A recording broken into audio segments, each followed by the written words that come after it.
Alors, on va commencer ce moment. Voilà, comment je veux dire, c'est un bibliologue, mais on peut aussi improviser de façon que ce soit aussi un moment de, voilà, de rencontre et d'adoration pour Dieu. Donc, Christophe, on va commencer maintenant. Ok.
Voilà, est-ce qu'avant qu'on commence, est-ce qu'il y aura quelqu'un qui aurait envie de remettre ce moment de prier Dieu et son esprit, surtout le jour de la Pentecôte, pour qu'il soit avec nous et que cette rencontre nous enrichisse?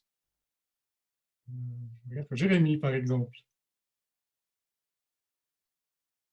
Très volontiers. Seigneur Jésus, merci pour ce temps de partage qu'on va pouvoir prendre ensemble. Merci pour ta présence parmi nous. Merci parce qu'on va célébrer aujourd'hui ce jour où tu nous as envoyé ton esprit et voilà, à partir duquel on peut encore maintenant, jour après jour, recevoir, te demander ton esprit. Et on te prie de nous l'envoyer ce matin particulièrement pour qu'on puisse ben, approfondir la connaissance qu'on a de ta parole et qu'on s'ouvre simplement à ce que tu vas nous dire et que Raoul puisse aussi simplement être rempli de ton Saint-Esprit pour nous transmettre ce que tu as préparé pour nous. On te prie dans le nom de Jésus. Amen.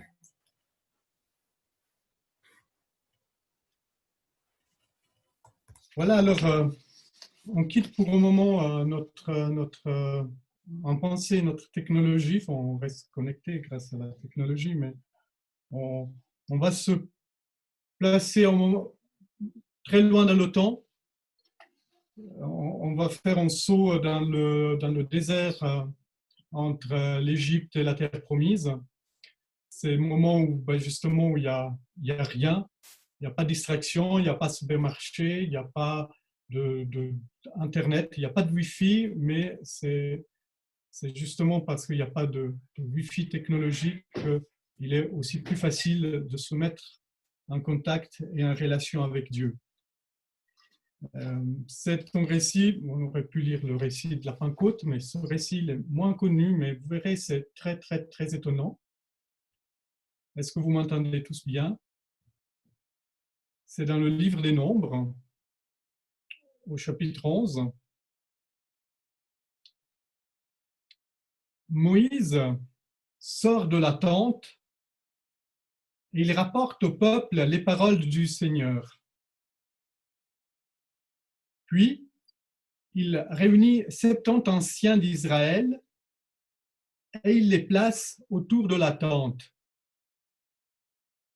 Le Seigneur descend dans le nuage de fumée et il parle à Moïse.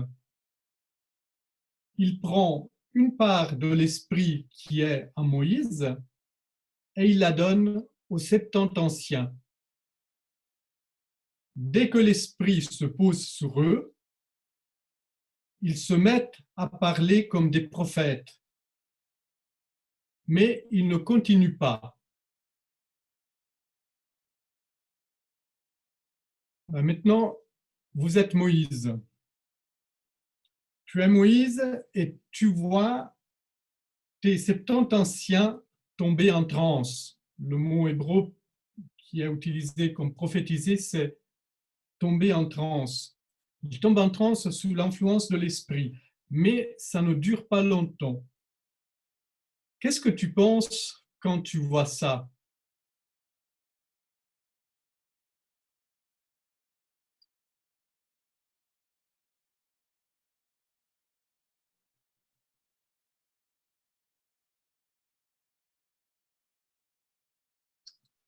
Philippe, Qu'est-ce que Dieu veut me dire?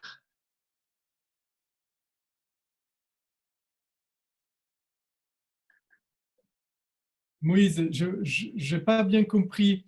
C'est une question que tu poses? C'est ce que je pense. Qu'est-ce que Dieu veut me dire par cette situation? Alors moi, Moïse, je me pose la question de savoir, mais qu'est-ce que signifie cela, ce que je vois?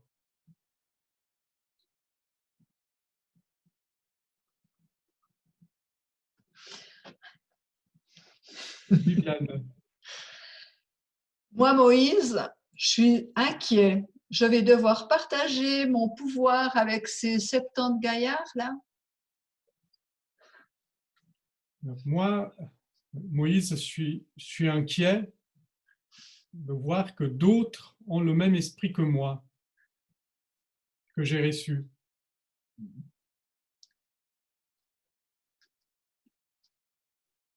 Jane. Jane, le micro.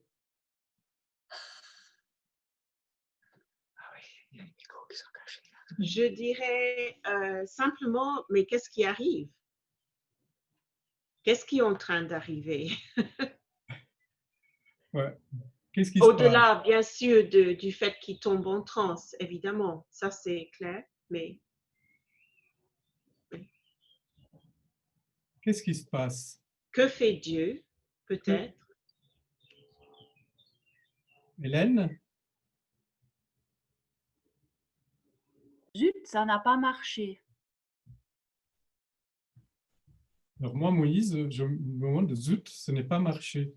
Moïse, j'ai une question. Qu'est-ce qui n'a pas marché? Moïse? Hélène? Qu'est-ce qui... Hélène?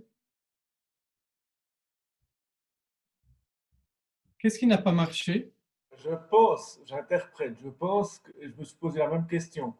Pourquoi ça dure seulement un moment? Moïse, pourquoi est-ce qu'il tombe en transe, mais seulement un moment? Ouais, moi, Moïse, je me demande, mais pourquoi si court? Merci, Jacques. Moïse Jacques. Pourquoi si court? C'était génial, puis tout d'un coup, plus rien. On continue le récit. Merci, hein, Moïse, d'avoir partagé tes pensées. Alors, deux hommes sont restés dans le camp. L'un s'appelle Eldad, l'autre Médad. Ils étaient sur la liste des 70 anciens, mais ils ne sont pas sortis pour aller à la tente. Tu es maintenant Eldad, donc l'un des deux anciens qui n'est pas sorti avec les autres. pourquoi, Eldad, tu n'es pas sorti avec les autres?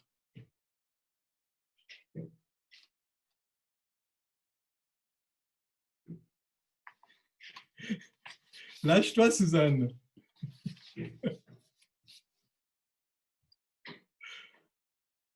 J'avais une gastro. Moi, Eldad, voilà, je ne suis pas sorti parce que j'étais malade.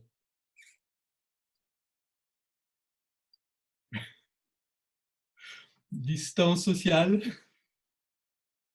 Ouais.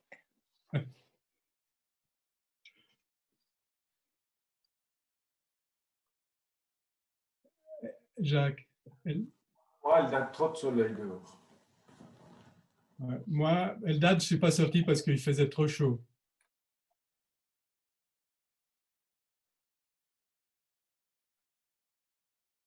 Viviane? Micro, voilà. Je suis sceptique, c'est un drôle de truc, j'ai jamais vécu ça. Je regarde de loin. Oui, moi, Eldad, je voulais pas. Je trouvais un petit peu bizarre cette histoire de tente, de Moïse qui nous fait sortir. Je préférais rester chez moi.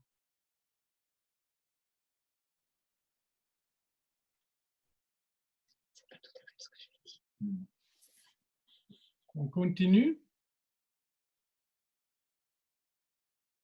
L'esprit. Merci Eldad hein, pour ce partage. Alors, je reprends la lecture. L'esprit se pose sur eux. Et ils se mettent à parler comme des prophètes au milieu du camp. Un garçon court prévenir Moïse. Non. Un garçon court prévenir Moïse. Dans le camp, Eldad et Médad parlent comme des prophètes. Tu es maintenant le jeune Joseph. Tu as vu Eldad et Médad en transe, alors qu'ils n'étaient pas sortis pour aller à la tente. Pourquoi tu allais le dire à Moïse?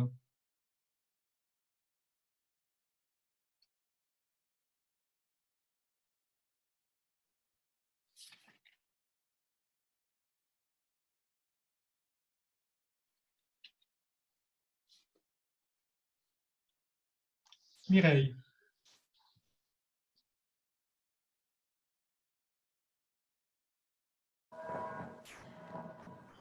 Mais comment ça se fait que ces deux qui n'ont pas obéi à l'ordre de Moïse vivent la même chose?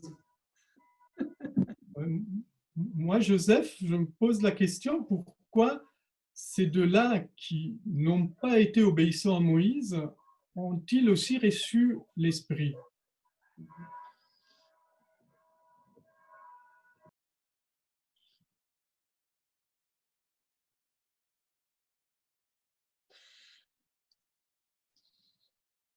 Jérémie? Il est en train de se passer quelque chose d'inhabituel dans le camp et comme ça a l'air d'ordre plutôt spirituel, je pense que seul Moïse peut faire quelque chose et qu'il doit être mis au courant. Ça peut être grave. Alors moi, Joseph, j'ai vu qu'au milieu du camp, il y avait quelque chose d'autre spirituel qui allait se passer et puis j'ai décidé donc d'avertir notre guide spirituel pour savoir ce qui se passe.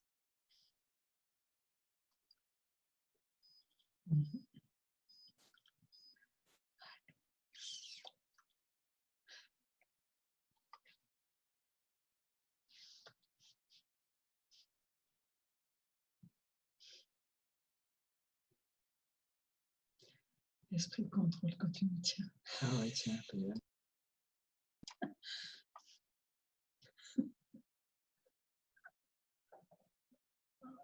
Philippe? Il faut dire à Moïse, mais qu'est-ce qui se passe? Il faut que tu contrôles, là, on est dépassé. Il faut réagir, il faut contrôler ce qui se passe dans le monde, dans le peuple. Là.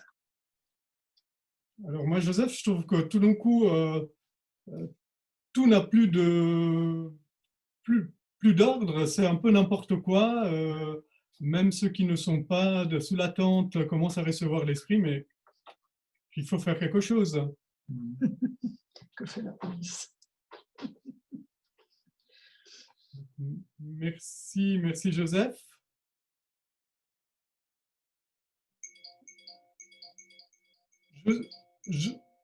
Josué, fils de Nun, est l'adjoint de Moïse depuis sa jeunesse. Il dit, Moïse, mon maître, dis-leur de se taire. Moïse répond, est-ce que tu es jaloux pour moi?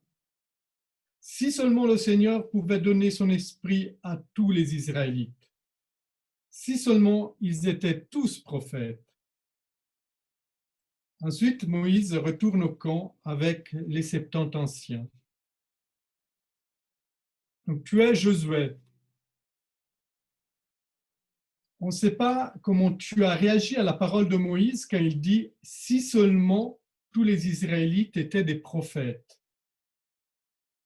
Dis-nous qu'est-ce que tu as pensé quand tu as entendu cela.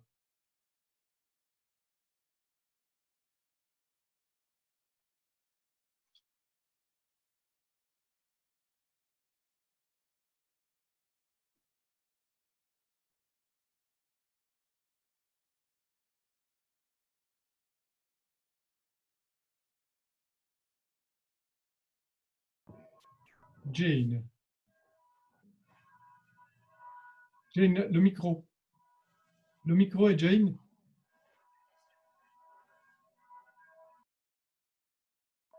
Le micro.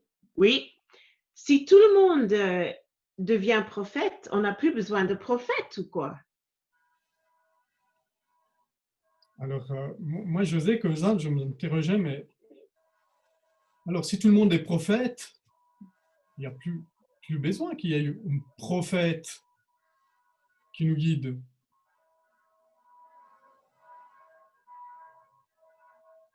Mireille? Moi, Josué, je suis rassurée devant ton humilité et de voir que tu ne veux pas garder à tout prix cette première place auprès du peuple. Et alors, Josué, je suis impressionné par cette humilité, le fait que tu ne t'accroches pas à ce privilège que l'Esprit t'a donné et que tu veux pas garder une primauté par rapport aux autres. C'est juste. Je vous remercie, Josué. Encore un Josué. Oui, Jean-Claude. Moi, Josué, je suis le serviteur d'un maître, Moïse. Et je vois que Moïse, tu es beaucoup trop large pour moi. Je n'en suis pas encore à ce stade-là. Donc moi, Josué, je suis un petit peu bousculé par cette réaction de Moïse. Je sens que Moïse est beaucoup plus ouvert que moi et ça me trouble un petit peu.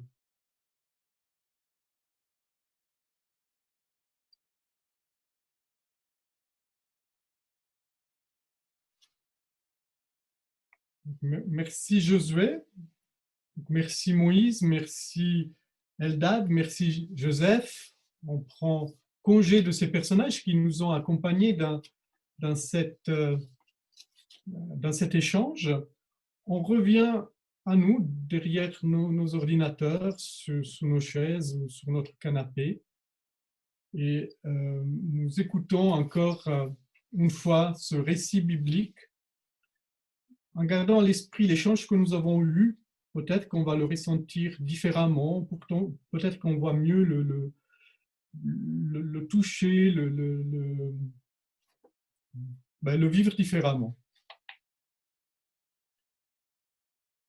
Donc c'est le livre des Nombres au chapitre 11, versets 24 à 30.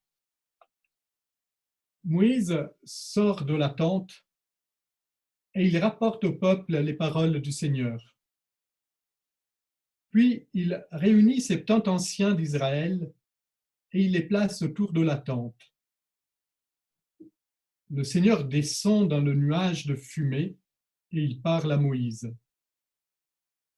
Il prend une part de l'esprit qui est à Moïse et il la donne aux 70 anciens.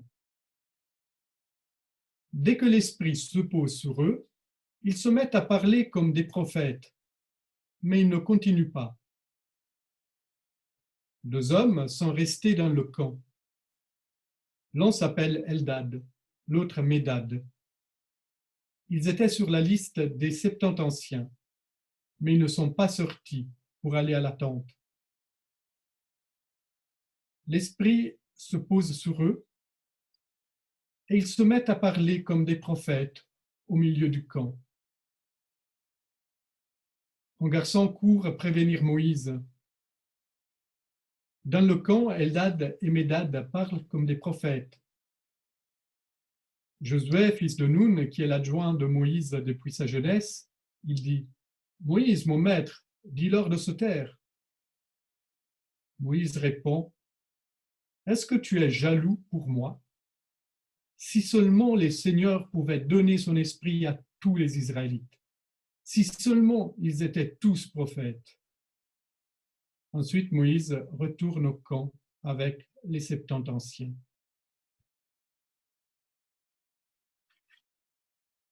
Christophe va nous jouer un petit morceau, on laisse un petit peu décanter cette expérience.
Voilà, comme on est relativement peu nombreux pour un Zoom, on peut aussi avoir comme ça un moment de prière, d'intercession spontanée.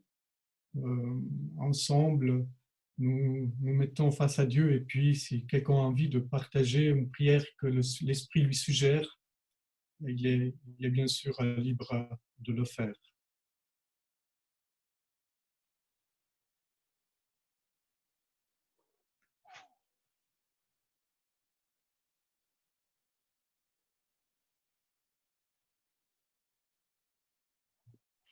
Mais Seigneur, moi je veux te remercier encore une fois pour ta parole. Et Seigneur, je te remercie pour ton amour et pour ta générosité, Seigneur. Amen. Amen.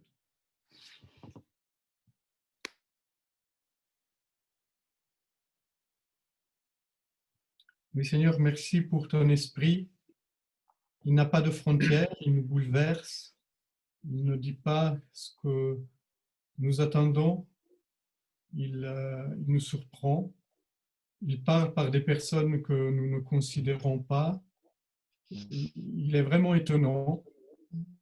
Et Seigneur, donne-nous vraiment cette humilité, cette même humilité de Moïse, d'être attentif à tous, même à ceux qu'on a mis de côté, même à ceux qu'on a tendance à déconsidérer. Donne-nous cette humilité de les écouter, de discerner s'ils ont quelque chose à nous dire par toi, si toi tu les utilises pour nous adresser au message. Amen. Amen. Ce que j'ai tout d'un coup vu, Seigneur, c'est que tu as exaucé le vœu, le souhait de Moïse, qui voyait très grand, puissent tous être prophètes. Et puis voilà que tu donnes ton esprit à tous. C'est incroyable.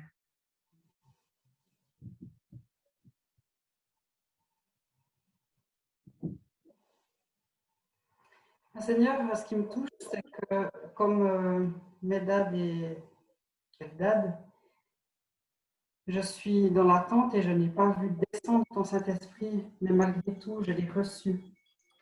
Et tu nous l'offres. Alors, un grand merci.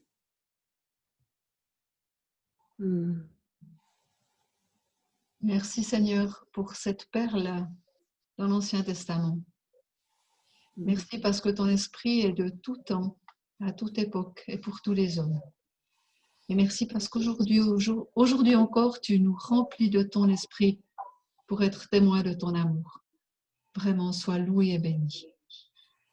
Amen. Amen. Et Seigneur, et puis ce désir de Moïse, c'est vrai que tu donnes ton esprit à tous, mais tous ne sont pas ouverts à ton esprit. Puis Seigneur, qu'il y ait plus de personnes ouvertes à ton esprit, ouvertes à t'écouter, surtout dans nos responsables, parmi nos responsables politiques, parmi nos responsables religieux, parmi nos enseignants, parmi ces personnes qui jouent un rôle important dans notre société, qu'ils soient ouverts à t'écouter, qu'ils soient ouverts à vivre, à décider, à prendre des décisions guidées par ton esprit, Seigneur.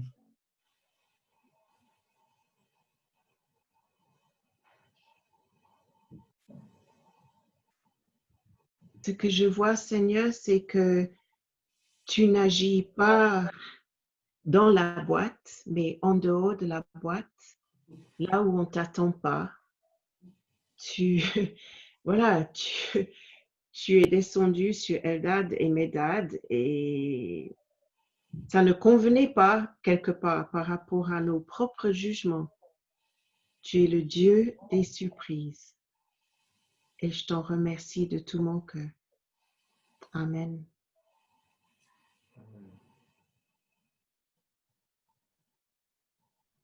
J'aimerais te prier pour tous ceux qui ont peur des surprises, peur de ce qui ne peut pas être catalogué et surtout peur de toi. Et ensemble, nous voulons vraiment redire que tu es Dieu et que tu es bon. Et que cette bonté, elle n'a pas d'égal. Et donc que l'esprit que tu donnes est bon. Et que nous n'avons pas à avoir peur de ce que tu donnes. Parce que tu es bon. Oui. Et nous voulons te louer pour cette bonté. Et tu nous dis même que ta bonté vaut mieux que la vie. Tu nous dépasses vraiment, Seigneur, dans tout notre entendement. Sois béni. Amen. Amen. Amen.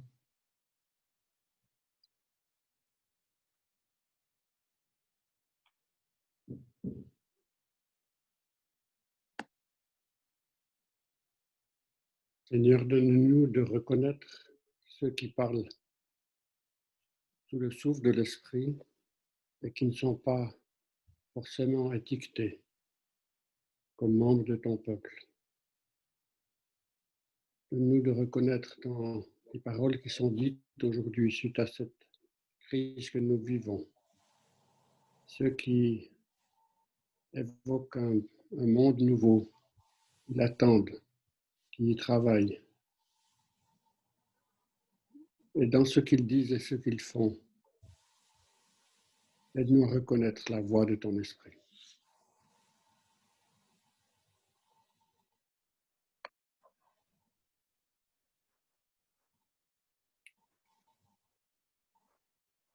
Et ensemble, nous disons la prière de tous les enfants de Dieu.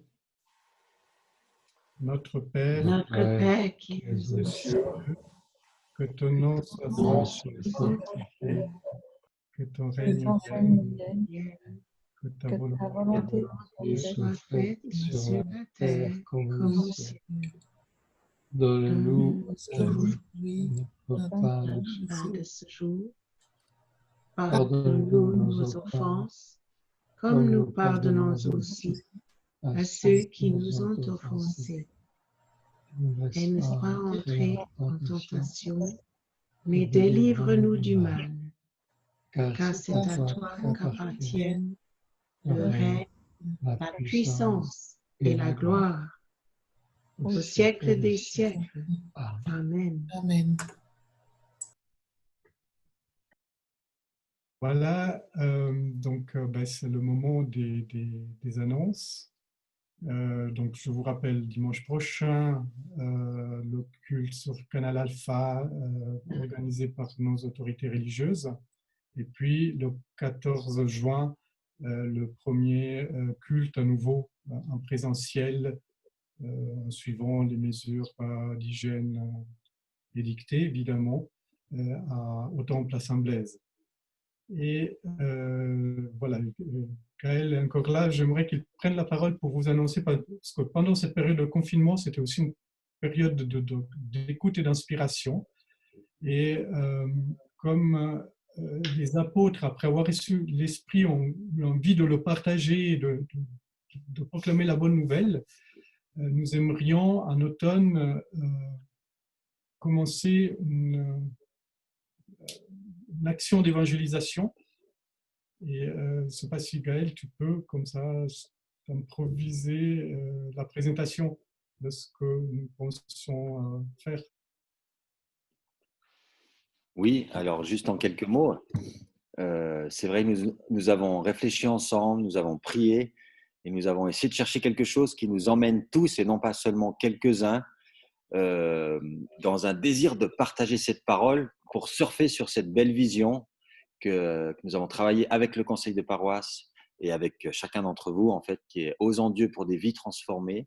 Nous avons tous le désir d'avoir ces vies transformées nous-mêmes, mais nous avons aussi le désir de voir nos voisins, ceux qui n'ont pas la chance de connaître le Seigneur, ceux qui n'ont pas encore la chance de connaître le Seigneur, de pouvoir goûter à ce Dieu. Et donc, nous avons découvert une magnifique formation suisse qui a été démarrée dans des églises en Suisse allemande qui s'appelle Life Seminar. Et en fait, ça va nous emmener, chacun d'entre nous, toute l'église, chacun pourra participer à cette formation. Ce n'est pas juste un petit groupe qui va s'occuper de ça, mais ça sera chacun d'entre nous. On va le vivre le dimanche matin à travers des enseignements. On va tous être portés par cette vague. On va prier, on va demander du discernement au Seigneur pour nous montrer les personnes autour de nous, dans notre travail, nos voisins, que nous pourrions aborder, pour qui nous pouvons prier, et puis pour qui nous pouvons inviter à un cours qui aura lieu sur 5 soirées durant la semaine. Et ces soirées ont l'objectif de répondre aux questions que les gens se posent. Je vous en donne quelques-unes. Quel est le sens de la vie? Comment être heureux? Pourquoi le malheur nous arrive-t-il? Et en fait, nous allons, lors de ces soirées, répondre avec une perspective biblique à ces questions-là. Et puis, lors de ces soirées, chacun d'entre vous, ceux qui le désirent, pourront amener un ami, parce que nous avons à cœur de mettre en avant cette évangélisation qui fonctionne, excuse-moi de parler comme ça, mais qui a aussi ce goût de l'authentique, c'est cette évangélisation par l'amitié, avec des gens que nous connaissons peut-être déjà, qui sont autour de nous, et de les inviter à venir célébrer ce Dieu merveilleux que nous avons. Voilà, on vous en dira plus.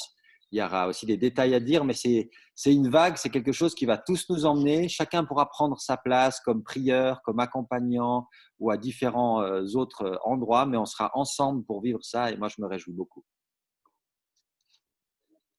Là, on va préparer une capsule où on présente cette action, puis on espère pouvoir la mettre en ligne dès dimanche prochain. Voilà, j'avais demandé 2 morceaux à Christophe, mais je pense que facilement, il pourrait en improviser un 3e. Il y a une remarque de Florence, si j'ose juste lui donner la parole. Oui, merci. Il me semble que le 14 juin, il y a aussi un culte à Cressier. Alors, il paraît, ils veulent encore discuter. Ils n'étaient pas sûrs. Il paraît que le D'accord. GCL n'était pas encore sûr. Donc, ouais. J'avais compris que c'était sûr, mais... Voilà. Donc, ça dépend justement du CCL, de Crécier, de l'endroit, etc. S'ils vont redémarrer aussi le D'accord. 14 juin. On attend avec impatience, puis on espère que... Parce qu'en CCL, on était prêt à faire ce dimanche déjà. Donc, ça m'étonne qu'on ne soit pas prêt pour le 14, mais ce n'est pas grave. On verra les réponses. Ok, bah c'est les informations qu'on a eues au CP. Donc... Mais voilà, on espère aussi que le 14 soit aussi, il y a la possibilité d'avoir ces deux qui permettraient encore de mieux vivre les mesures d'hygiène qui sont édictées. Mais ce n'est pas seulement l'hygiène, c'est aussi le nombre de personnes. Oui, oui, justement. C'est très limite. À cause de ça, oui. Un culte paroissial. Oui, oui, oui, tout à fait. Bien, alors, recevez la bénédiction de Dieu. Bon dimanche, bon lundi de Pentecôte. Que Dieu vous bénisse, qu'il vous donne une part de son esprit. Et ensemble, nous puissions mettre ensemble ces parts pour être à l'écoute de la volonté de Dieu. Amen. Amen. Amen. Amen. Merci Raoul. Merci. Christophe.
Merci. Gaël, tu peux arrêter d'enregistrer? Moi, j'aimerais dire encore une chose à Florence.